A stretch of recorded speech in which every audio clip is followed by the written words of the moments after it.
He doesn't belong here. The guard's voice thundered across the marble courtyard. And yet, there he stood. A man in tattered armor, his eyes steady, his breath calm, facing the radiance of 100 jeweled soldiers.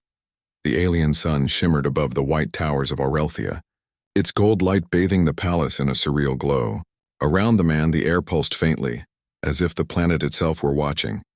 The Queen of Aurelthia, tall, elegant, eyes like molten silver, rose from her crystal throne.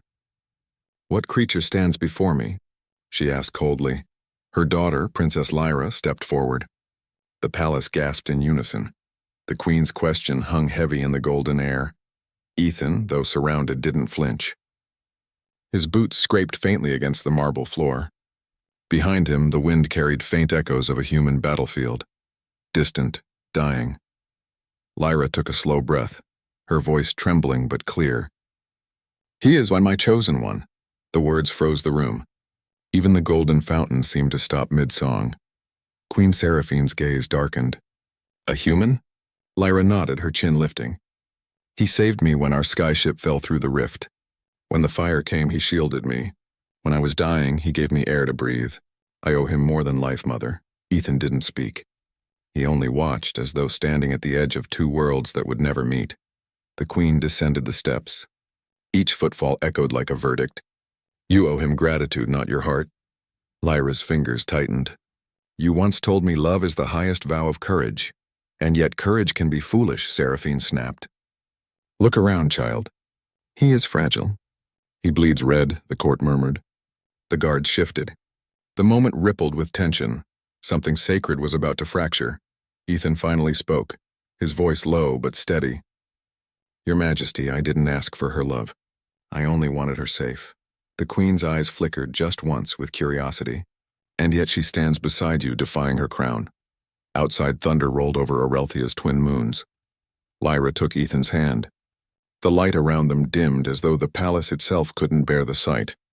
"Because," she said softly, "he reminds me of what our people have forgotten." Seraphine's voice turned cold. "And what is that?" "That even the smallest being can choose kindness over power." The Queen turned away.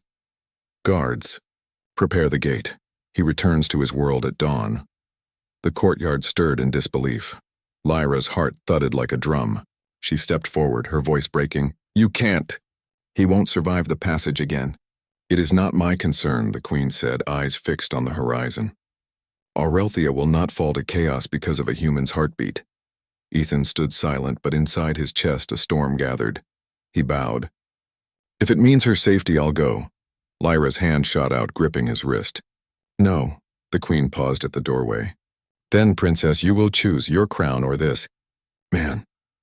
The wind howled through the golden arches, and in that sound, somewhere between the rustle of silk and the rumble of storm, Ethan heard the truth of his fate.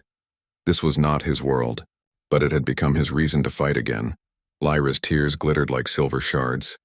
"Then I choose him," gasps filled the air. Even the Queen's composure cracked for a heartbeat. For the first time she turned, truly looking at the human standing tall before her throne. "Who's that?" she whispered, and Lyra, voice trembling but proud, answered, "My human husband." The silence that followed was the kind that divides worlds. The palace of Aurelthia did not sleep that night. The corridors whispered with voices, servants scurried like silver shadows, courtiers murmured of treason, and the Queen's advisors gathered beneath torchlight, their faces carved with fear. At the center of it all, Princess Lyra sat beside Ethan in her chamber, her fingers brushing the edges of his worn armor. The faint hum of alien stars filled the air outside, painting their faces in shifting hues of blue and gold. Ethan broke the silence first. "You didn't have to say that." Lyra looked up, eyes soft yet steady. "You didn't have to save me." He exhaled a quiet laugh, though his chest ached. Seems we're both terrible at letting the other fall. A gentle warmth flickered between them, fragile but real, like fire blooming in winter. But beyond those walls, fate was sharpening its blade. By dawn, the Queen stood on the balcony of the Great Hall, her robe trailing like molten gold. "The human must return," she commanded, her voice carrying through the city. "The rift has thinned. The gate can open for only 1 day more. The word 1 day echoed through the marble pillars, striking Lyra's heart like a bell. When she faced her mother again, Lyra's crown gleamed faintly in her trembling hands. "If I may speak, Your Majesty," she said, bowing deeply but refusing to kneel. The Queen's eyes narrowed. "You will not sway me with emotion." Lyra's voice grew louder, reaching the gathered council. "I only ask you to listen, not as a queen but as a mother." The court froze. No one had spoken to Seraphine like that in decades. Ethan stood behind Lyra, silent yet unmovable. Lyra continued, "You taught me that Aurelthia's light was born from mercy. That compassion was the reason our ancestors rose above the void. Have we forgotten that truth?" Seraphine's silver gaze hardened. "Our mercy built peace, not weakness." Lyra stepped closer. "Then tell me, Mother, what kind of peace fears the beating heart of a man who saved your daughter?" A murmur rippled through the hall. Some guards averted their eyes. Others clenched their fists, unsure which loyalty to hold. Seraphine's tone turned colder, but beneath it was the faint tremor of emotion. "He is not one of us. His presence disrupts the balance. You know what happens when a soul from another realm lingers too long. The light will consume him." Ethan stiffened. "Consume?" The Queen turned her gaze to him. "Your body cannot hold our world's energy. The longer you stay, the faster your life will fade." Lyra's breath caught. "No, there must be a way." "There is none," Seraphine said softly, almost regretfully. "The gate closes at sunset. After that, his fate will be sealed." The sound of those words hollowed the air around them.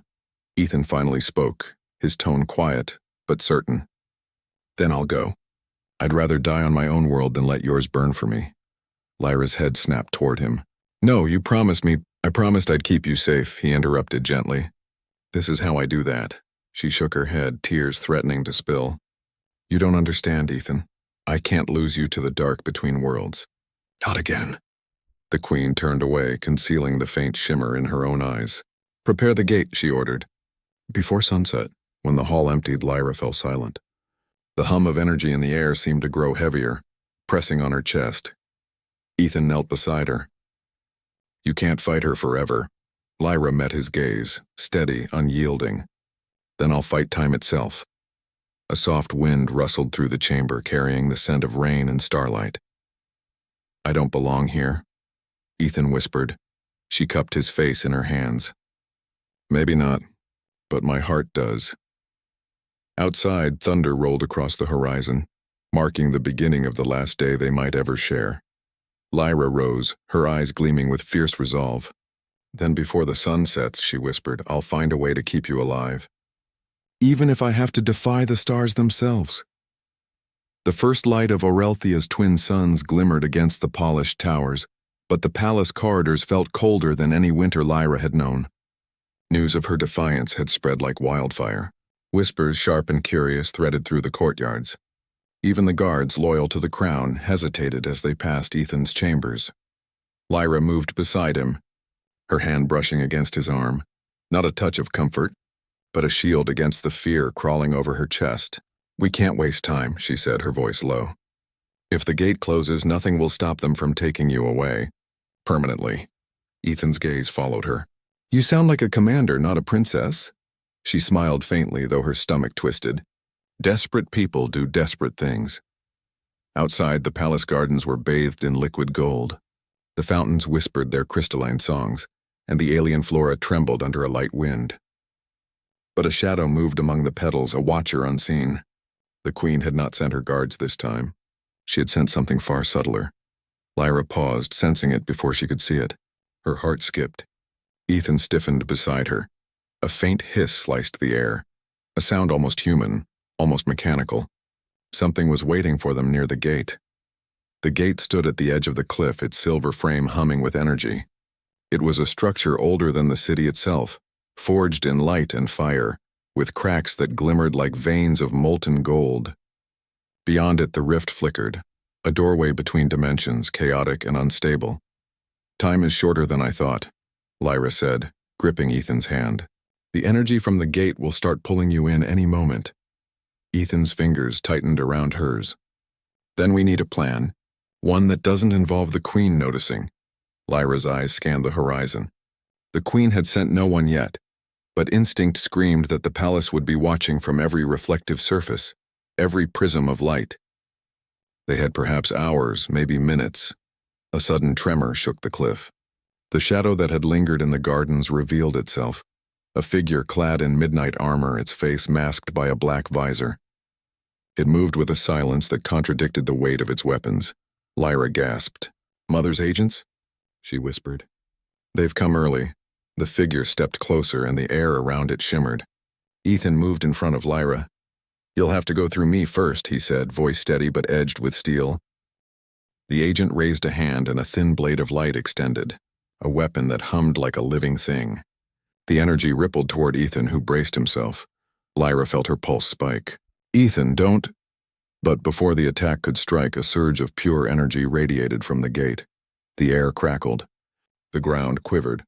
The rift pulsed violently and the shadow staggered back, unable to maintain its focus.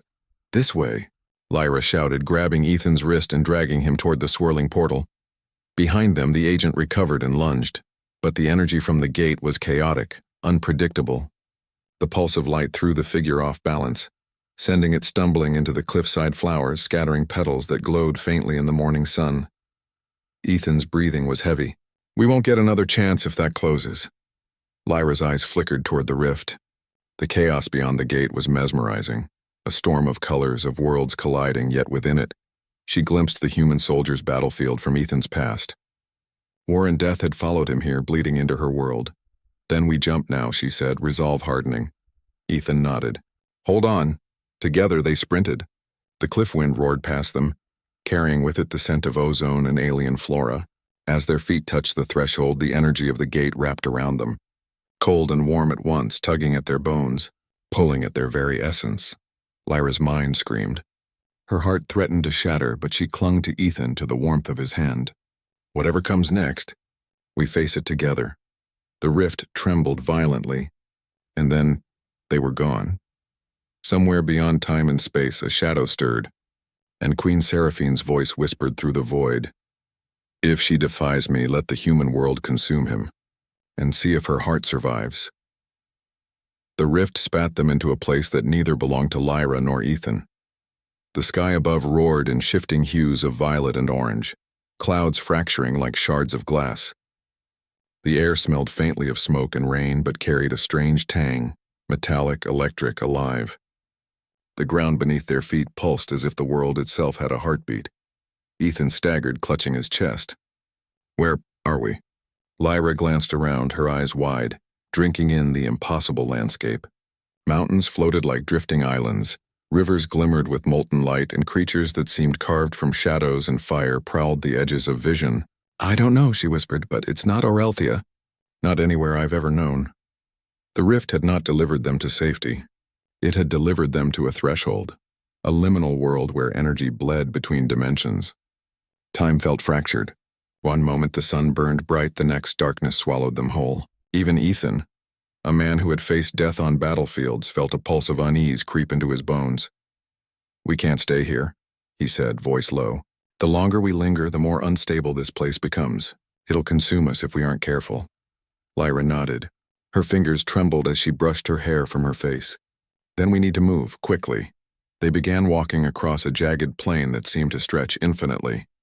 The ground quivered with every step, and strange whispers threaded through the air, half voices, half winds, almost calling them by name. Ethan glanced over. "Do you hear that?" Lyra swallowed, nodding. "I think it's the rift talking, trying to warn us or maybe tempt us." They didn't have time to decipher which. Suddenly the ground buckled beneath them. A tremor stronger than any quake tore through the plains, hurling them to the side. Ethan's hands shot out, grabbing Lyra before she fell into a chasm that yawned like the maw of some sleeping beast. "Careful," he shouted, pulling her back. From the depths of the fissure came a low hum, vibrating through the air, through their bones, as if the world itself were alive and angry. The energy from the gate, the same force that had pulled them here, was unstable. Each moment they delayed risked their very existence. Lyra's chest tightened. "We need to find the gate's anchor point, the source that stabilizes the rift. That's the only way to survive and return." Ethan frowned. "And where exactly is that?" She shook her head, frustrated. "I don't know. But I can feel it. calling to me. As they pressed forward, strange creatures emerged from the edges of their vision, shapes that shifted with the light, eyes that burned with curiosity and hunger. Lyra's hand went to Ethan's arm. Stay close. One creature, a tall skeletal figure with flickering limbs like broken neon, stepped fully into view. It made no sound, yet Ethan felt a ripple of fear crawl over him. He raised his hand, instinctively forming a shield from the energy around him. The figure paused, tilted its head, then retreated into the shifting landscape. Lyra exhaled slowly. We're being watched. Ethan gritted his teeth. I don't like it. A distant rumble shook the horizon. From the glowing mountains, a massive fissure opened. Waves of energy spilled out, sweeping toward them. Lyra grabbed Ethan's hand. We need to run now! They sprinted across the trembling ground. The air tore at their skin, and the world around them twisted unnaturally, like reality itself was struggling to hold together. As they reached the edge of a floating plateau, Lyra looked down. Below them, a river of molten light surged like liquid fire rushing toward the fissure. If they fell, they would be gone, completely erased. Ethan's gaze met hers. We survived this together, right? Lyra nodded, determination hardening her features. Together, always. The wind howled, tearing at their clothes and hair. And at the heart of the storm, glowing faintly, she saw it, the anchor point of the rift. It shimmered, a pulsating core of light energy spilling like a heartbeat across the fractured sky. There, Lyra whispered. That's where we go. That's our only chance. And with the rift collapsing behind them, the world seemed to hold its breath, waiting to see if a human and a princess could defy the impossible. The anchor point shimmered like a beating heart suspended in the fractured sky. Waves of energy radiated from it, and every step toward it made the air hum louder, as if the world itself were warning them to turn back. Yet Lyra and Ethan pressed on, hand in hand, their eyes locked on that pulsing beacon. Ethan's boots scraped against jagged crystal formations that jutted from the ground.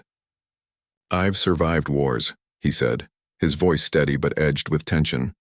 But nothing feels like this. Lyra glanced at him, the golden strands of her hair catching the chaotic light. Nothing in Aurelthia could have prepared me either. But we can't stop now. Every step forward felt heavier, as though gravity itself opposed them. Energy spikes erupted from the ground, each one scorching the air, twisting the landscape. Shadows moved unnaturally, darting just beyond vision, whispering in voices that were almost human. One voice spoke clearer than the rest. Turn back. Or be unmade. Ethan swallowed, gripping Lyra's hand tighter. No, we keep moving. Lyra nodded, her resolve unwavering. Together, the ground beneath them cracked violently. A fissure opened along their path, releasing a torrent of glowing particles that swirled upward like liquid fire. Ethan jumped first, dragging Lyra with him across the chasm. Behind them, the energy from the anchor point pulsed brighter, as though acknowledging their determination. They barely landed when a creature emerged from the shadows. Its body shimmered with translucent light, limbs bending at impossible angles. Its eyes were hollow voids reflecting fragments of their own fear. Ethan stepped in front of Lyra. Stay behind me. The creature advanced, moving silently, but with unnerving speed. Lyra felt the energy from the anchor point ripple through her. She instinctively reached out, touching it through the distance with her mind. A surge of warmth flowed back, forming a protective barrier around them. The creature halted, wavering in the invisible shield. It hissed and then dissolved into flickers of energy, leaving behind a trail of sparkling motes.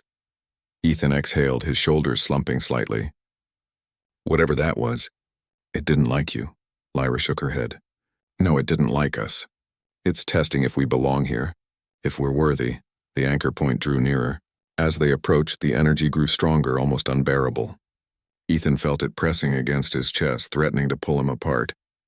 Lyra noticed the strain on him and whispered, Focus on me, not the chaos.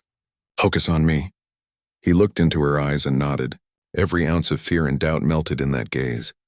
Together they stepped forward, letting the anchor's light wash over them. It was blinding yet strangely comforting, as though the universe itself acknowledged their courage. Suddenly a voice, unmistakable and cutting through the chaos, echoed around them. Lyra, Princess of Aurelthia. The words froze them, The voice carried authority, power, and an edge of disapproval. They looked around but saw no one, only the flickering light of the rift and the ever-shifting landscape. "Mother?" Lyra whispered, her voice trembling. Ethan's hand tightened around hers. "Whatever she's doing, don't let go." The energy surged violently. The rift pulsed, threatening to collapse entirely. The anchor point flickered, unstable. If they didn't stabilize it, both worlds, Aurelthia and Earth, could be torn apart. Lyra stepped forward alone, placing her hands directly on the pulsating core. Energy surged through her, bright and searing, yet she felt it align with her heartbeat. She gasped as visions of the two worlds intertwined. Humans, aliens, battlefields, palaces, forests, all spinning around her. Ethan joined her, pressing his hand over hers. Together they allowed their combined resolve, her royal essence and his human heart, to flow into the anchor point. A shock wave of light erupted, engulfing them completely. The shadows recoiled. The fissures sealed. The chaotic sky began to calm, colors blending into soft pastels. The world itself seemed to exhale. Lyra opened her eyes. The anchor point glowed steadily, stable now. They had succeeded, but both were drenched in exhaustion, their bodies trembling from the intensity of the energy. Ethan looked at Lyra, voice raw but full of awe. "We did it, we actually did it." She smiled weakly, brushing a strand of hair from his face. Together, always. But in the distance, through the calm, she felt it, a pulse of authority, sharp and unwavering. Queen Seraphine's presence, unseen but unmistakable, still lingered. Their victory was temporary, their defiance not yet complete. The princess and the human soldier had survived the rift, but a greater challenge awaited them, one that would test not just their courage, but the very essence of their hearts. The rift's chaotic colors faded into a soft, warm light, and suddenly the air shifted. The world around them reshaped itself. Aurelthia's towers glimmered in the distance, bathed in the golden glow of the twin suns. The palace rose above the city, its spires catching the light like molten crystal. Ethan exhaled, relief washing over him. We made it back." Lyra looked at him, heart hammering. "Yes, but not everything will be the same. Mother knows. She'll be waiting." As they approached the palace gates, the streets were eerily silent.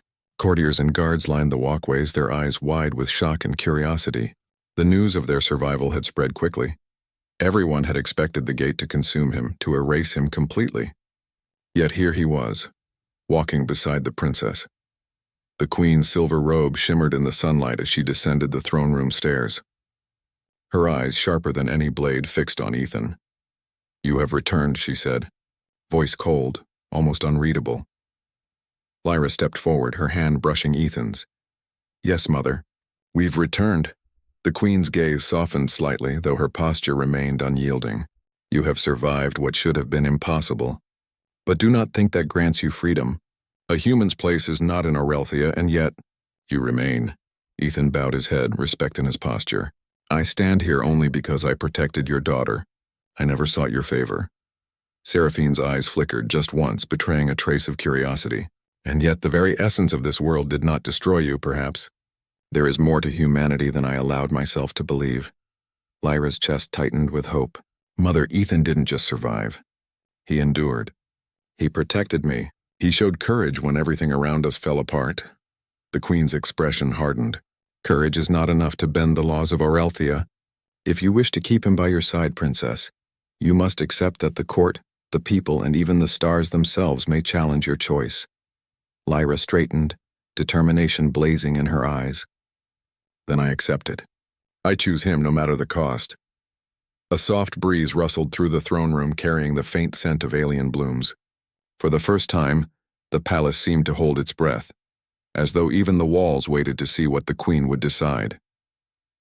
Seraphine regarded her daughter and the human soldier before her. "Very well," she said finally, her tone measured. "But know this, Aurelthia will test your bond at every turn. The choice to defy your crown is not without consequence." Lyra smiled faintly, courage steady in her heart. "We are ready, mother. Together, we can face whatever comes."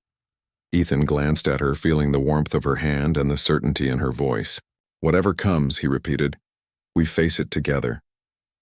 The queen studied them a moment longer, then turned, her robe sweeping behind her. Then let it be known throughout Aurelthia, the princess has chosen her human. The court will adjust, and so shall the stars. Outside the palace, the city began to stir. People whispered, eyes bright with awe and disbelief. A human, alive and standing beside the princess, had survived a force that was meant to destroy him. His courage and Lyra's unwavering heart had defied centuries of expectation. As they walked through the courtyard, hand in hand, Ethan and Lyra felt the weight of countless gazes, yet neither flinched. Their unity radiated an unspoken message. Humanity, with all its fragility and resilience, could endure even the harshest trials. Lyra paused near the palace fountains, golden water reflecting their entwined hands. "We did it," she murmured, her voice trembling slightly. "We returned, and we survived."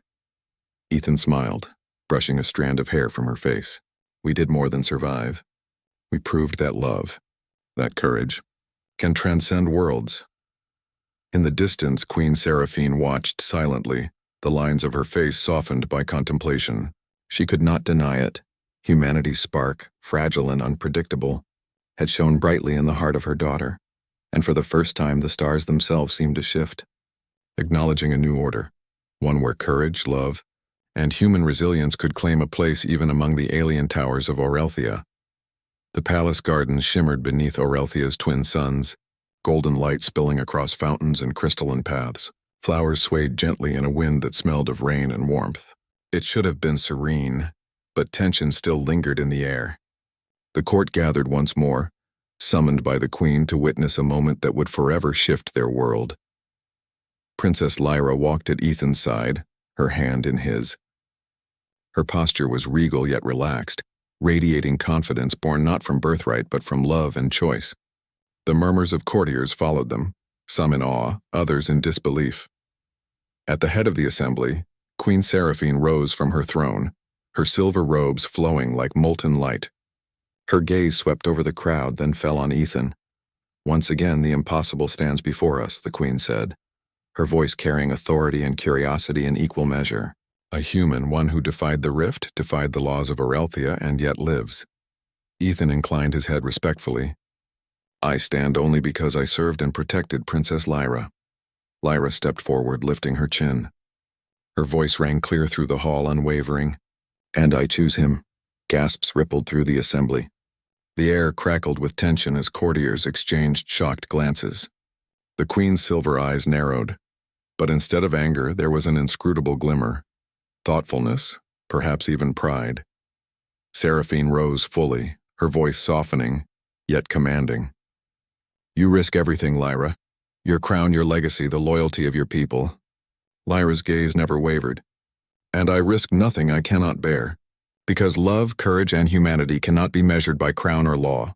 Ethan has shown me the strength of the human heart, the resilience, the hope, the will to endure. That is why he stands with me today." The court fell silent. Even the wind seemed to pause, carrying only the golden hum of the fountains.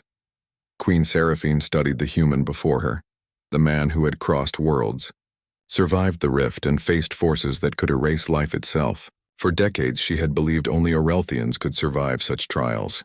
Yet here he was, alive, steady, unbroken. Finally she spoke. "Then let it be known throughout Aurelthia. The princess has chosen her human. He is no longer merely a visitor in our world. He is a part of it, and a part of her heart." Lyra's eyes shone and she squeezed Ethan's hand. Relief, joy, and triumph surged within her. The assembly erupted in whispers and soft applause, hesitant at first, then growing louder as courage and conviction radiated from their unified presence. Ethan's voice broke the quiet as he addressed the court. "I do not seek power or title. I only seek to stand beside the princess to protect and honor her, as I would have done in any world. Let this choice be a testament, not of a human claiming an alien throne, but of what humanity can offer: loyalty, courage, and love that defies the impossible." Lyra stepped closer to him, wrapping her arms around his shoulders. She turned to face her mother, bowing slightly with respect and pride. "Mother, this is my choice, and I will not waver." Queen Seraphine's gaze softened, a rare and fragile smile touching her lips. "Then go forward, princess. And human, may your courage guide you both through whatever comes next." The sun bathed them in light as the court erupted in acknowledgement. some with astonishment, others with genuine admiration. The impossible had happened. A human had not only survived Aurelthia, but had earned the trust and love of a princess, a bond that no law or star could undo. Lyra's voice carried through the gardens, ringing with clarity and pride. "He is my human husband." The words echoed across the palace, through the city and into the skies above. In that moment, Aurelthia recognized something it had never seen before: the enduring power of humanity, the strength of love and the courage to defy fate. And for Ethan, standing beside her, the world felt complete. Together, they had crossed impossible worlds, defied ancient law, and proven that the human heart, though fragile, could shine brighter than any star. The golden sun set over the city, casting long shadows that stretched across towers and courtyards, but none so long or enduring as the bond between Princess Lyra and her human husband.